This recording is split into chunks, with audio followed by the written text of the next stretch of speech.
Bonjour à tous et bienvenue dans cette première édition de la Labéo Academy. Donc apparemment il y a un petit souci pour voir mes diapositives en plein écran, mais on va essayer de faire avec comme ça. Donc je vous laisserai poser des questions à la fin. Vous avez le chat avec un petit bulle que vous voyez en haut de votre écran à droite et vous pouvez poser vos questions dedans par écrit et puis on y répondra à la fin. On va peut-être démarrer sans attendre. Donc, on va parler aujourd'hui des paramètres hépatiques dans le rouge et comment interpréter et quoi faire. On va d'abord voir quels chevaux on peut prélever, quels paramètres peuvent être dans le rouge, donc enzyme hépatique aiguë, chronique et les autres paramètres, et la conduite à tenir en cas d'augmentation. Alors d'abord, quels chevaux sont concernés? On peut avoir des chevaux non symptomatiques sur lesquels on fait un bilan de forme pour voir si tout va bien et par hasard, on trouve des paramètres hépatiques augmentés. Et puis, on peut aussi avoir des chevaux symptomatiques avec un amaigrissement, une fatigue, une léthargie, un ictère, dysorexie, anorexie, photosensibilisation, et puis aussi des signes neurologiques, des signes d'encéphalose hépatique, comme un cheval qui pousse au mur, comme vous voyez sur la photo à droite, ou un cheval qui est en amorose et éventuellement aussi qui tourne en rond. Alors ensuite, quels paramètres peuvent être dans le rouge? Les enzymes hépatiques aiguës, donc ASAT, SDH, GLDH, gamma-GT. Donc on va les passer une par une en revue. Les ASAT sont présentes dans le cytoplasme des cellules hépatiques et aussi dans le muscle squelettique. Donc elles vont augmenter aussi en cas d'hémolyse et ou de lipémie. Elles sont Anne, excuse-moi, je te associées. coupe. Excuse-moi, c'est Sarah. On ne voit pas tes slides qui défilent. On s'est arrêté au plan. Pardon. Ah, voilà, là c'est bon. Là comme ça? Ouais, là c'est bon. Super. Bon, ok. Alors si je reste comme ça, vous voyez bien les Là c'est diapos bon. ou On pas? voit bien les enzymes hépatiques aiguës. Ok, très bien. Donc, on en était aux ASAT. Je disais qu'elles augmentaient en cas de dommages musculaires, mais aussi en cas d'affection hépatique aiguë, et leur valeur usuelle est inférieure à 350. SDH et GLDH, elles sont intracytoplasmiques, elles passent dans le plasma à partir des hépatocytes endommagés, et on va avoir une augmentation très spécifique d'une atteinte hépatocellulaire, mais pas forcément spécifique du type de maladie. Alors, l'ASDH, pardon, on va essayer de se mettre comme ça quand même, hop, parce que ça va pas aller. Affection hépatique aiguë, elle a une demi-vie courte, donc idéale pour l'évaluation d'une affection aiguë en cours d'évolution. Les valeurs vont redevenir normales en 3 à 5 jours. Le problème de cette enzyme, c'est que l'analyse doit être réalisée dans les heures qui suivent le prélèvement, et donc ce n'est pas du tout évident de le doser sur le terrain, donc il faut oublier ce paramètre-là. La GLDH. La GLDH, elle est présente dans les mitochondries des hépatocytes, donc aussi dans le tissu rénal, cerveau, muscles et cellules intestinales. Elle a une activité la plus élevée dans le foie et elle va augmenter quand on a un problème hépatique aigu. Donc demi-vie courte, 14 heures, valeur usuelle inférieure à 7-8 par litre, très utile.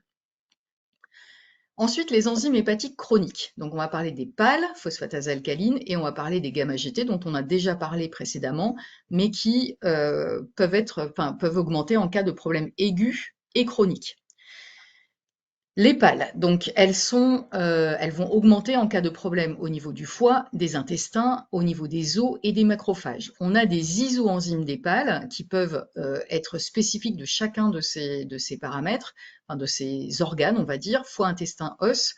Et quand on recherche les problèmes hépatiques, on n'est pas du tout obligé d'aller doser les isoenzymes des PAL. Les PAL totales suffisent. Ça va refléter une affection biliaire. Elles vont augmenter en cas de cholestase, d'affection chronique et aussi d'administration de médicaments comme les corticoïdes et le phénobarbital. C'est vraiment un test de fonction excrétrice du foie. Elles vont augmenter après 48 heures de dommages hépatiques et elles ont une valeur usuelle qui peut aller jusqu'à 608 par litre. Les Anne, gamma-GT, excuse-moi. Anne, le oui, PowerPoint ne défile plus. ok, je me remets comme ça. Voilà, Les là c'est bon. gamma-GT, Ouais. la cholestase entraîne la production et le relargage de gamma-GT. Donc l'autre source de gamma-GT dans le sang, c'est le pancréas. Donc c'est beaucoup plus rare d'avoir une augmentation des gamma-GT en cas de problème de pancréas, mais ça peut exister. Elle a une demi-vie très longue et elle va avoir une augmentation modérée en cas de nécrose hépatocellulaire et peut continuer à augmenter pendant 1 à 2 semaines. Ah, il y a une augmentation plus persistante lors d'affections chroniques comme une cholestase. Et la valeur usuelle est inférieure à 38 par litre et cette valeur est généralement plus élevée chez les chevaux de course. Ensuite, les autres paramètres hépatiques. Acide biliaire, LDH, bilirubine conjuguée ou directe, albumine protéine, ammoniac, glucose, facteur de la coagulation. Alors, les acides biliaires. Environ 95% des acides biliaires sont dans la circulation entérohépatique, donc ils sont conjugués dans le foie, excrétés dans la bile et réabsorbés à partir du petit intestin. La circulation des acides biliaires peut être augmentée en cas d'affection hépatique, donc soit on a un shunt et un flux sanguin réduit, soit on a un échec du foie pour l'élimination des acides biliaires à partir de la circulation entérohépatique, soit on a un échec des hépatocytes pour conjuguer les acides biliaires avant leur excrétion. Et on peut aussi avoir un échec de l'excrétion avec passage d'acide biliaire dans le sang, donc en cas d'obstruction biliaire. La concentration des acides biliaires est un très bon reflet d'une insuffisance hépatique. La valeur usuelle est inférieure à 10 micromoles par litre. Si c'est inférieur à 20 micromoles par litre, c'est un bon paramètre prédictif pour éliminer une affection hépatique fonctionnelle. Et ça doit être inclus absolument dans l'évaluation de chevaux suspects d'une affection hépatique. Et quand les valeurs sont supérieures à 20 micromoles hépatiques, c'est représentatif d'une insuffisance hépatique. Et supérieur à 40, c'est vraiment associé avec un mauvais pronostic. À noter que les acides biliaires donc, sont plus élevés chez les poulains nouveau-nés pendant le premier mois de leur vie. La LDH, elle a 5 isoenzymes, pardon, elle a 5 isoenzymes. Elle n'est pas du tout spécifique, en tout cas en tant que telle, et son isoenzyme 5 n'est pas non plus spécifique d'un problème hépatique, donc on va l'éviter car elle est peu spécifique. La bilirubine conjuguée ou directe, alors, la bilirubine totale va représenter donc la quantité de bilirubine dans le sang, qui correspond à la somme de la bilirubine directe et de la bilirubine indirecte. La bilirubine indirecte ou non conjuguée, c'est la bilirubine qui est formée lors de la dégradation de l'hémoglobine. Il y a une augmentation qui peut être liée donc soit à une anémie hémolytique, mais aussi à un déficit de conjugaison dans le foie. Bilirubine conjuguée ou directe, c'est la bilirubine qui est produite dans le foie à partir de cette bilirubine indirecte et elle est excrétée dans la bile, dégradée dans l'intestin grêle et le côlon et évacuée dans les selles. Et une augmentation peut être le signe d'une cholestase. On a des valeurs usuelles pour la bilirubine totale et la bilirubine directe ou conjuguée qui vont augmenter aussi en cas d'anorexie et ou d'hémolyse. Donc attention quand on met un cheval à jeun pour aller faire une gastroscopie, là, si on fait un bilan sanguin le lendemain matin, la bilirubine totale peut être augmentée. Et si la bilirubine conjuguée est supérieure à 25% de la valeur de la bilirubine totale, on peut suspecter une affection hépatocellulaire. Supérieure à 30%, une cholestase doit être suspectée. Albumine et protéines, ça ne dépend pas uniquement donc de la synthèse par le foie, mais aussi de la demi-vie dans la circulation. Une diminution de la concentration en albumine est rarement détectable avant une perte de plus de 80% de la fonctionnalité du foie sur une durée de plus de 3 semaines. Donc, hypoprotéinémie, hypoalbuminémie, toujours intéressant à doser, mais ce sont des paramètres non spécifiques d'affection hépatique chronique. L'ammoniac. Le foie est primairement responsable de l'élimination de l'ammoniac de la circulation et de sa conversion en urée pour une excrétion par le rein. On a une augmentation de la concentration sanguine en ammoniac qui peut être une indication d'une infection chronique hépatocellulaire. Il n'y a pas de corrélation entre la concentration sanguine en ammoniac et la sévérité de l'affection hépatique. Et on a une augmentation de l'ammoniémie qui est significativement corrélée à l'existence d'une infection hépatique, d'une encéphalose hépatique ou des deux. Pas très facile quand même à doser sur le terrain parce que nécessite là aussi un dosage assez rapide. Le glucose, on peut avoir une hypoglycémie quand on a une insuffisance hépatique aiguë, mais plus fréquemment en cas d'affection chronique parce qu'il y a anorexie, parce qu'il y a épuisement des réserves en glycogène et donc perturbation de la gluconéogenèse et de la glycolyse. Donc pas spécifique du tout non plus. Enfin, les facteurs de la coagulation. Le foie est responsable de la synthèse de certains facteurs de coagulation. Donc, on va avoir les temps de quick prothrombine et le temps de céphaline activé qui vont être augmentés. Et ces paramètres de coagulation doivent être absolument mesurés en cas de biopsie hépatique. Alors, en pratique, quels paramètres on dose sur le terrain? ASAT, PAL, gamma-GT et GLDH acide biliaire. Donc, on peut mesurer par exemple les 3 premiers en première intention et ensuite GLDH acide biliaire ou mesurer les 5 d'un coup. La conduite à tenir. Première chose à faire quand on a un cheval qui a des paramètres hépatiques augmentés, c'est de faire une prise de sang sur 2 ou 3 congénères en dosant les enzymes hépatiques, donc azate, gamma-GT, PAL, et puis on peut aussi rajouter GLDH, acide biliaire d'emblée. On prend des chevaux qui vivent dans les mêmes conditions, qui mangent les mêmes choses, qui boivent la même chose que celui qui a des paramètres hépatiques augmentés.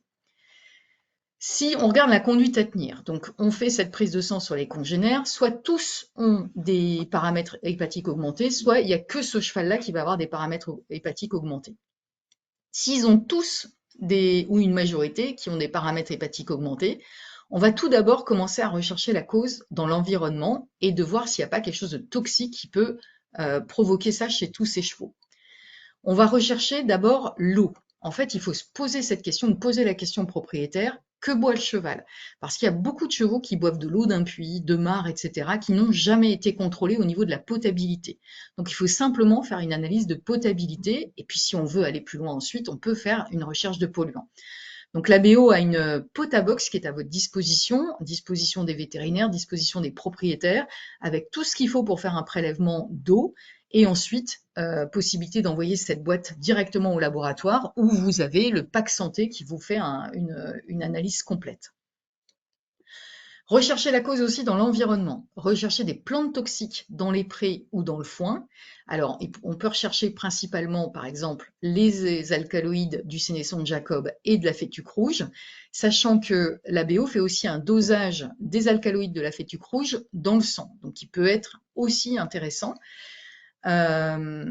Et puis, donc j'en profite pour faire un petit aparté vers le RESP qui a mis à disposition des vétérinaires, mais aussi de tous les détenteurs de chevaux, une super appli depuis la semaine dernière qui s'appelle Toxiplante, qui permet en fait avec simplement une photo de reconnaître les plantes. Donc, je vous montre juste un petit film qui va vous montrer comment ça fonctionne. On prend une photo ou on va chercher une photo dans son ordinateur. Là, ce sont des coquelicots, on dit que ce sont des fleurs.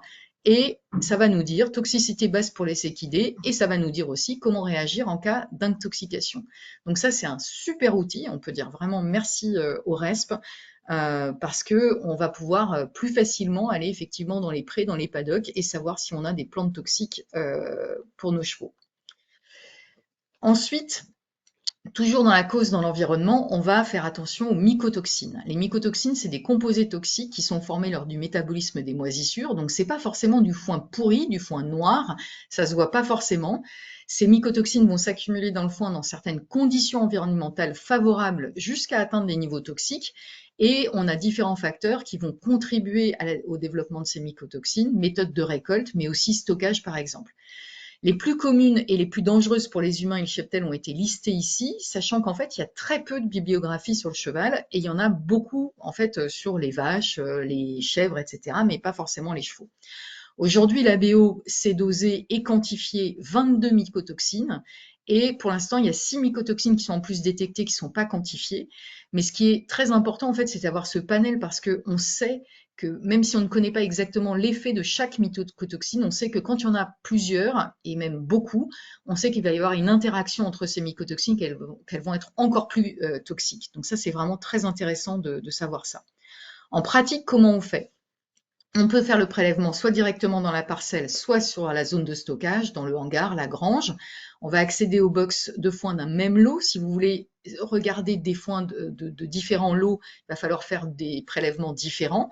On va prélever à partir des faces planes de la botte, donc on insère la main le plus en profondeur possible. On effectue le prélèvement dans plusieurs box. On prend un grand sac poubelle, par exemple de 100 litres. On met tout notre foin là-dedans, au moins 1 kg de foin, bien mélanger tous les échantillons, on chasse l'air du sac plastique et ensuite on ferme bien hermétiquement, on identifie le sac et on envoie ça au laboratoire. En pratique, donc, que tester et rechercher dans l'environnement? Toujours se poser la question de l'eau, les prés, les paddocks pour les plantes toxiques et les polluants, et le foin pour les plantes toxiques et les mycotoxines. Ensuite, il faut toujours se poser aussi la question, quand ils ont tous ou majorité des paramètres hépatiques augmentés, est-ce que ça pourrait être des virus hépatiques? Donc, l'ABO, c'est le seul laboratoire en France à proposer la tétrade hépatique. Ces virus vont se doser par PCR avec des prélèvements sanguins sur tube sec ou biopsie hépatique dans un tube, donc avec du sérum physiologique, voire un tube sec, mais surtout pas de formol. On va rechercher donc parvovirus équin, hépacivirus, TDAV et pégivirus. Le parvovirus équin, c'est le dernier connu, découvert en 2018, et on s'est aperçu que l'ADN de ce virus a été détecté dans le sérum ou le foie de nombreux patients qui avaient des hépatites aiguës, soit sur des cas isolés, soit sur des cas où il y avait des foyers aux États-Unis, au Canada, en Slovénie. On sait que la prévalence, aujourd'hui, ce qu'on en sait, c'est qu'il y a environ 13% des chevaux basés sur la PCR qui sont positifs, séroprévalence d'environ 15%. La transmission, on connaît le côté iatrogénique avec les produits biologiques, donc les antitoxines tétaniques, botuliniques, le plasma équin, les cellules souches. On sait que de l'ADN viral a été trouvé dans les sécrétions nasales et les fécès, mais pour l'instant, on n'a pas forcément c'est toujours un point d'interrogation sur la transmission par ces voies-là. Et on sait que ce virus est une cause probable d'hépatite subclinique à sévère et probablement la cause de la maladie de Tyler. Il y a une étude prospective qui a associé 27 cas sur 28 avec ce virus pour la maladie de Tyler. Ça donne des signes cliniques avec ictère, léthargie, inappétence, signes neurologiques, des paramètres biochimiques augmentés avec notamment les gamma-GT, les azates, les GLDH, bilirubine, acide biliaire, ammoniac. Pronostic, donc lorsqu'on a des signes cliniques sévères, on va avoir une issue fatale, soit une mort brutale du cheval, soit on va être amené à l'euthanasier. Et on peut avoir donc à l'autopsie un foie atrophié, mou, friable et ou décoloré, nécrose hépatocellulaire et infiltration lymphocytaire. Donc un virus pas vraiment sympathique. Deuxième virus, l'hépacivirus, qui est proche du virus de l'hépatite C chez l'homme, qui a été détecté chez les chevaux, les ânes, les mules, avec prévalence d'infection qui varie de 2 à 34%. Donc ça varie énormément parce que dans les différentes études, il y avait des effectifs et des races différentes. Donc 47% en sérologie. Infection chronique par rapport à infection aiguë, il y a eu des cas rapportés et l'augmentation des enzymes hépatiques dues à ce virus reste un peu controversée en fonction des études. Donc on sait qu'il y a une transmission donc par des vecteurs, par la semence, contamination horizontale aussi par contact, par voie aérienne, et contamination verticale in utero. Et enfin, les deux derniers virus, pégivirus et TDAV, on a une séroprévalence et une prévalence basée sur la PCR qui sont quand même assez importantes pour le pégivirus.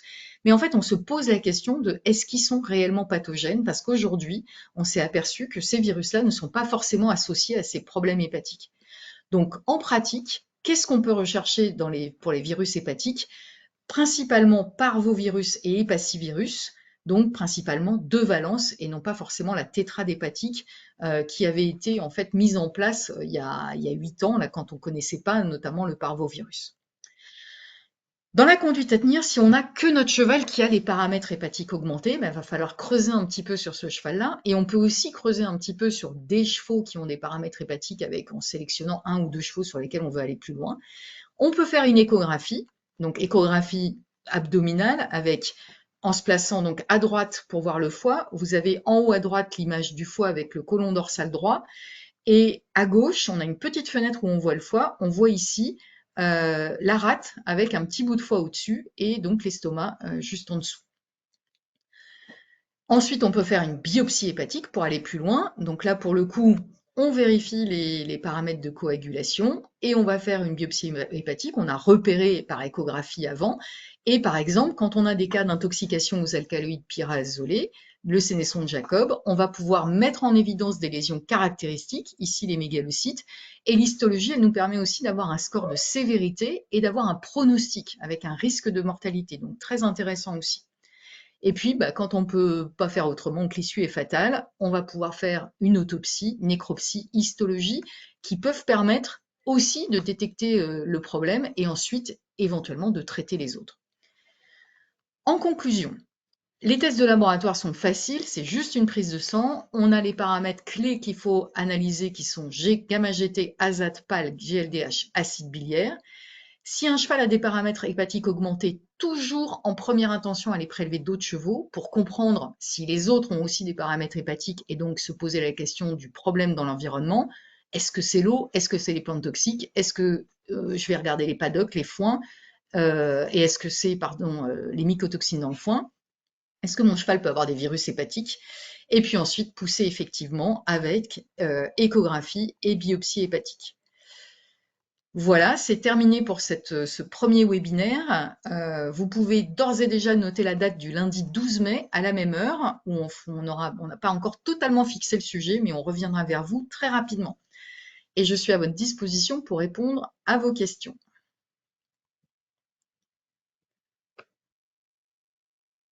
Merci Anne. Donc pour l'instant, j'ai une question qui demande si l'application Toxiplante est dispo aussi pour Android. La personne ne l'a pas trouvée. Moi, j'ai regardé en parallèle et je n'ai pas trouvé non plus. Est-ce que tu as cette information-là?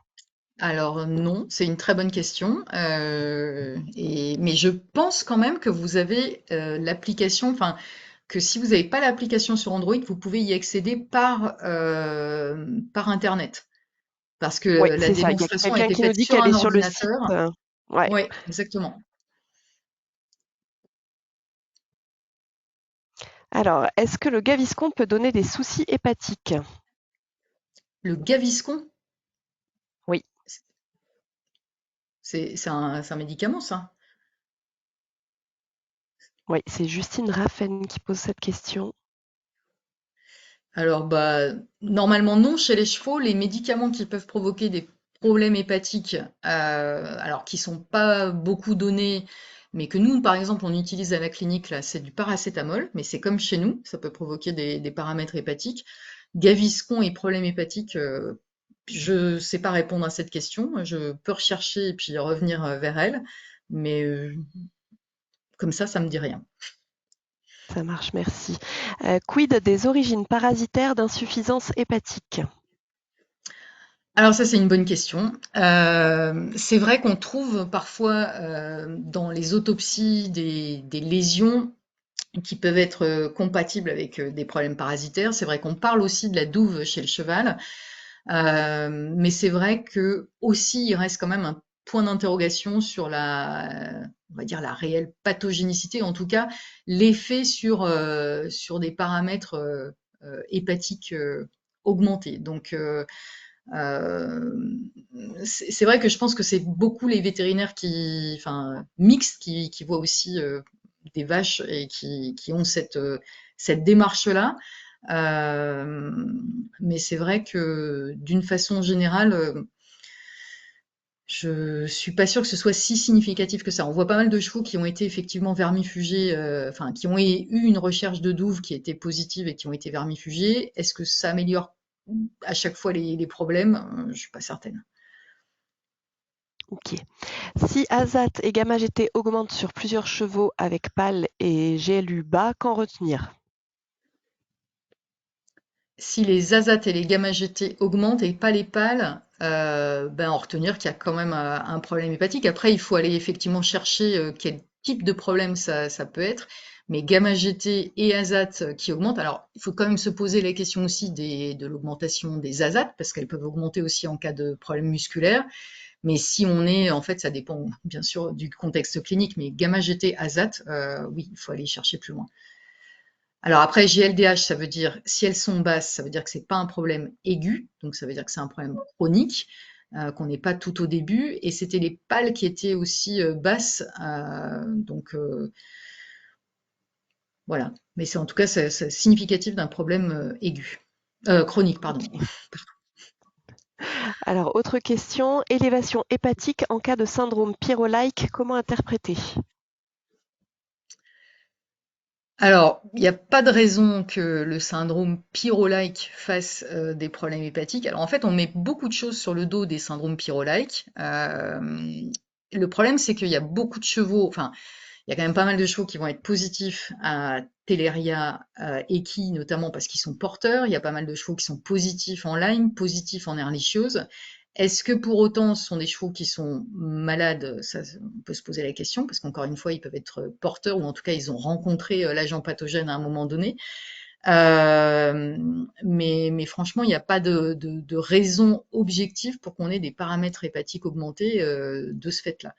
Donc, je pense que c'est une cohabitation de plusieurs problèmes et que dans ces cas-là, il faut aller chercher plus loin, au-delà du syndrome pyrrolique, la cause de l'augmentation des paramètres hépatiques.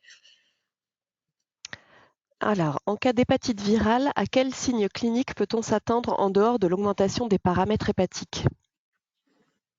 Bah, c'est ce que j'ai dit, et principalement pour le parvovirus, où on a des études qui ont montré ces signes cliniques, bah, c'est en fait les signes caractéristiques des problèmes hépatiques, avec de l'ictère, des chevaux qui arrêtent de manger totalement ou partiellement, des chevaux qui peuvent avoir des signes neurologiques aussi, etc., etc. Donc en fait, tout ce qui est signe clinique d'un problème hépatique peut être dû à un virus. Après, on va dire virus égale normalement problème infectieux égale fièvre. Après, la période de fièvre, on peut passer à côté éventuellement parce elle est généralement avant les signes cliniques hépatiques. Donc un cheval qui est un peu abattu parce qu'il va avoir 38,8 ou 39, mais que où personne n'a pris sa température, voilà, on va passer à côté sans savoir forcément qu'effectivement qu'il a eu un peu de fièvre avant. Quid des hépatites bactériennes? Est-ce une réalité? Oui, oui, oui, oui, il y a des hépatites bactériennes tout à fait. C'est vrai que j'en ai pas parlé. J'en ai parlé, enfin, dans les biopsies hépatiques, en fait, ce qu'on fait souvent, quand on va plus loin et qu'effectivement, alors, je reprends. Dans les hépatites bactériennes, généralement, on n'a que ce cheval-là qui a un problème hépatique bactérien. Donc, ça veut dire qu'il fait partie de ces chevaux où on va aller faire une échographie et on va aller plus loin avec une biopsie. Et sur la biopsie, on va faire notamment une histologie, mais aussi une bactériologie. Vous avez tout à fait raison, j'ai omis de mettre bactériologie sur les analyses qu'on peut faire sur une biopsie hépatique. Et oui, bien sûr, ça arrive et ça se soigne, ça peut très bien répondre aux antibiotiques. Ok. Quels sont les remèdes pour faire baisser les paramètres hépatiques? Très bonne question. Bah, il faut trouver la solution, enfin trouver pourquoi les chevaux ont des paramètres hépatiques augmentés. On a par exemple des écuries, alors je pensais à des écuries de trotteurs, mais ça peut être des écuries de, voilà, c'est l'exemple qui me venait, où tous les chevaux avaient des gamma GT vraiment augmentés, là pour le coup, même si c'était des chevaux de course. Et en fait, ces chevaux buvaient l'eau d'un puits qui n'avait pas été testé. À partir du moment où ils ont été mis sur l'eau de ville, bah, les paramètres hépatiques sont redevenus complètement normaux. Donc voilà, on peut pas, il n'y a pas de remède miracle. On peut mettre des drainants hépatiques, des détoxifiants, etc. Mais tant que vous n'aurez pas trouvé la cause, bah, en fait, on peut pas agir. Quelle est la réversibilité des lésions, possibilité de régénération du foie en cas d'intoxication? Alors, le foie peut se régénérer et ça peut aller très bien après. L'intérêt aussi de la biopsie hépatique, c'est justement cet effet, enfin ce pronostic. Et on va mesurer notamment l'état de fibrose du foie et l'état de non-fonctionnalité du foie. Et quand il est vraiment, on va dire, complètement, enfin quasiment totalement non fonctionnel avec une fibrose très très élevée, on sait que les choses ne reviendront jamais en arrière et on sait que ça va forcément mal se terminer. Après, l'intérêt d'aller jusqu'au bout de ces examens, c'est justement d'avoir un diagnostic avec un pronostic, enfin une sévérité, et de pouvoir préparer aussi les propriétaires au fait que, ben, malheureusement, il va pas y avoir de bonne issue, mais que, voilà, on les prépare à ça. L'ABO recherche 22 mycotoxines, il en existe des centaines. Même si le résultat revient négatif, ça peut quand même être ça. Oui, ça peut quand même être ça. Maintenant, c'est ce que j'ai dit aussi, on a certaines mycotoxines qui sont ciblées et où on sait qu'elles sont toxiques, donc celles-là, elles sont recherchées. Après, il y en a plein, plein, plein, effectivement, et on n'a pas d'idée forcément de toute la toxicité de toutes ces mycotoxines. Donc oui, bien sûr, on peut passer à côté de certaines mycotoxines, mais je pense que là, quand même, sur les 22 plus 6, les 28 mycotoxines qui sont recherchées, on cible quand même bien enfin, l'ensemble. Je pense qu'on Comment arrive au bout, analyser là, les on a paramètres 15 hépatiques secondes, des... non? Ouais, il me reste une minute, t'inquiète. Ouais. Comment analyser les paramètres hépatiques des poulains? Eh ben c'est la même chose, sauf que effectivement ils ont pas les mêmes normes. Donc les pales vont être augmentées non pas du fait de problèmes hépatiques, mais parce que il y a la fraction osseuse qui est très importante. Les gamma-GT sont plus élevés chez les poulains que chez les adultes, mais oui, après une fois qu'on a ces normes en tête, en fonction de l'âge du poulain, on interprète les choses aussi de façon adaptée. Après, les poulains, à l'échographie, ils ont généralement un gros foie, on voit que ça. Mais voilà, il suffit de prendre un peu ses repères par rapport aux différents âges aussi, quoi. Ça marche. Et une dernière question qu'on pourra passer en tout cas aujourd'hui. Les mycotoxines n'entraînent-elles pas des problèmes respiratoires associés? Pas forcément. Les mycotoxines, en fait, ça peut entraîner plein de problèmes. Alors là, en fait, problème respiratoire égale plutôt moisissure que mycotoxines. Mais ça peut engendrer aussi, par exemple, des troubles de la reproduction chez les juments. Ça peut engendrer un certain nombre de choses. Euh, voilà. Mais problème respiratoire, non. Ça marche. Merci Anne. Le replay vous sera transmis de toute façon dans l'après-midi. Merci à vous pour cette première édition.